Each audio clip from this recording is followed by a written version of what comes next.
रश्मि रंजन परिडा विजु जनता दल शृंखलित कर्मी।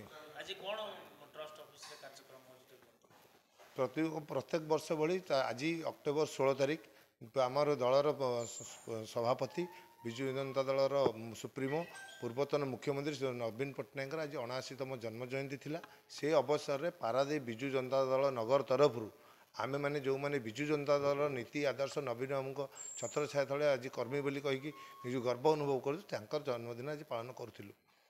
कौन केंदे पालन कले को माने नेता नेतृत्व आज जो आम ये जन्मदिन पालन करने निराडंबर भाव में दल तरफ निर्देश थिला। तेणु आम आज ये पालन कले अवसर में आम सहित जोग देते कुमरवर नायक जी दलर आम आगुरी थे कार्यकारी सभापति तापर सविता महापात्र पूर्वतन जिला परिषद अध्यक्ष एवं आम महिला सभापति थे दलर विजु जनता दलर एवं आम दलर सब छामुआ कर्मी जमी है अनुप बाबू लपन बाबू समीर बाबू 16 नंबर वार्डर काउनसिलर मनोज बाबू एवं विभिन्न दलर विभिन्न कर्मी अच्छा समस्त आपण मैंने सोशल मीडिया नहीं देखिपारे आ माँ मैंने बहुत मत जोग देते। तेणु से भाई भाव में आम भाव पालन करने कथा पालन कलु। नवीन बाबूर निराडंबर जीवन ठाकुर पाखे प्रार्थना कलु जमी सुस्थ रही एवं विजु जनता दल एमती आगे चलू। विजु जनता दल यदिओ शासन क्षमतार पड़ जाए कि लोक मन भर विजु जनता दल अच्छी आगामी दिन केवल विजु जनता दल शक्तिशाली पुणी आमको शासन क्षमता को आसो आम लोक सेवा नवीन बाबू जोगे देवे। विगत दिन जो माँ भौणी शिक्षा छात्र छात्री समस्त जमी जमी ओडिशा को एत शिल्प समृद्ध कर पुणी केमी ओडिशा हसी उठो आज। तेणु से बाबद आम पालन करूँ। जो आपण पालन कले कहीं से भली जो स्टार नेतृत्व माने आपनकर तांकर कहीं देखा दर्शन काहे नै स्टार नेतृत्व कहले आपण काहा कोनती आपनकर पूर्वतन विधायक होंतु किंबा बापी सर्कल होंतु बा ई टाइप रो जो माने बड़ पूर्वतन विधायक जी संबित राउतरे एवं सहधर्मणी जी आमर विधायक प्रार्थी होते गीतांजलि राउतरे सी जाइछन्ती आमर पूर्वतन विधायक दामोदर राउत अस्थि विसर्जन करिया को। तेणु सी आज नहांती मत नहांती ओडिशा रे नहांती एवं बापी सर्कल महोदय थिले किंतु आज जेहेतु सी पारादीप उपस्थित नहांती से तेणु सी तो आम बड़ नेता। तेणु आम आमर ये पारादीप स्तरीय नेता थे एवं आपण आउ जदि क्या कथा कहते जो मैंने से विजु जनता आज्ञा जो आमर तथाकथित जी बोलाऊँ सभापति से प्रकृत आम जानवर तो विजु जनता दल सब बड़ी भांगी जाता। तेणु बर्तमान सब निर्वाचित आउ थे घोषणा हो कि सी सभापति पद को गादी छाड़ा कथा मोह छाड़ूना। तेणु से सभापति जो थे जे तेणु सी आमर मुखिया सी बसंत दिन में बसंत राति बासंती आज्ञा। तेणु आमर अक्टोबर 2 रु आज्ञा प्रत्येक वर्ष भली ए वर्ष आम पदयात्रा हवा कथा जे दशहरा थिला दल घोषणा करथिला 9 तारिख। आमे किंतु देखिलु दुखर विषय 9 तारिख दिन से गांधी मूर्ति तले भारतीय जनता पार्टी नेता मंत्री शासक दल सबु कर्मी से अच्छा से आम नेता से अच्छा तार 15 मिनट पर से परिस्थिति बदलीगला आज्ञा।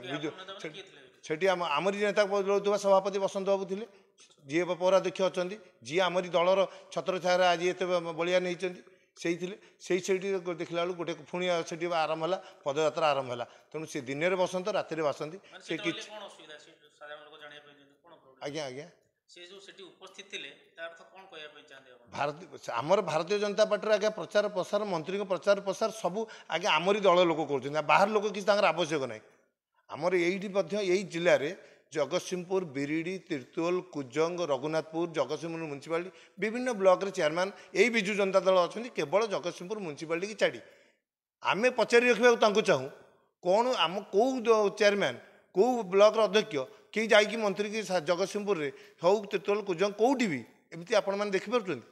तो आम पारादीप से आज्ञा विचित्र तांकर काम है दलीय काउनसिलर जो मैंने रे बापी बाबू नेतृत्व में 2 बापी बाबू नेतृत्व में कि नवीन नेतृत्व हैरान करिया वार्ड रे विभिन्न काम कर नदेवा लोक हैरान करवा थाना पुरेवा यही सब काम आज्ञा आउ किसी काम ना कि दल को रखिए ढाल ये जिन चलो नचेत आज पारादीप निर्वाचन मंडल में जब पराजय हो दलर केवल यही मैंने किसी लोक जो आम पूर्वतन विधायक कहते ढोल भर मूषा यही मैंने हूँ ढोल भर मूषा। तेणु किसी दिन एवं जना पड़गला आउ कि दिन मध्य से सब जिन धरा पड़ लोक मैंने देखिए नुआ सभापति आसवे पारादीप विजु जनता पुणी सशक्त हो पुणी निर्वाचन बैतरणी लड़ और पुनर्बार पुणी क्षमता को आसो। आम पाखे से खबर ना कि 4टा बेले जब पालन करुवे जो मैंने पालन करुवे विजु जनता कर्मी आम धन्यवाद जनाऊँ नवीन बाबू हाथ मुठा टाण करने से आगे आसतु। କିନ୍ତୁ କାହାର ବ୍ୟକ୍ତିଗତ ହାତମୁଠା ଟାଣ କରିବା କୌଣସି ଆବଶ୍ୟକତା ନାହିଁ। ଦଳ ଯାହାକୁ ପରିଚୟ ଦେଇଛି ପୂର୍ବତନ ବିଧାୟକ ହଉ ବିଧାୟକ ପ୍ରାର୍ଥିନୀ ହଉ ଯେଉଁମାନେ ଦଳ ସେଇମାନଙ୍କୁ ହାତମୁଠାକୁ ଟାଣ କଲେ ଦଳ ଅଟୋମେଟିକାଲି ଷ୍ଟ୍ରଙ୍ଗ ହେବ।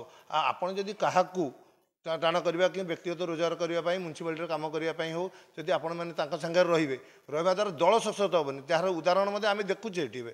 ସେଇ କଥା ମୁଁ ପଚାରିବା ପାଇଁ ଯାଉଥିଲି ଯେ ଦଳ ସଶକ୍ତ ଦଳ ଯେଉଁ ଏପରି ବିପର୍ଯ୍ୟୟର ଅବସ୍ଥା ଆସିଗଲାଣି ତା ସତ୍ତ୍ୱେ ମଧ୍ୟ କ'ଣ ଆପଣମାନେ ଏକାଠି ହେଇପାରୁନାହାନ୍ତି ଆପଣମାନଙ୍କ ନେତାମାନଙ୍କ ଭିତରେ? ଆଜି ବି କନ୍ଦଳ ଚାଲିଛି, ନବୀନଙ୍କ ଜନ୍ମଦିନରେ ବି କନ୍ଦଳ ତାଳି ପଡ଼ିବେ। ନାଇଁ, ନବୀନ ବାବୁ ଦଳରେ କନ୍ଦଳ କି ନାହିଁ, ଯେତେ ଜାଗାରେ ନବୀନ ବାବୁଙ୍କ ଜନ୍ମଦିନ କରିପାରିବ କିଛି ଅସୁବିଧା ନାହିଁ।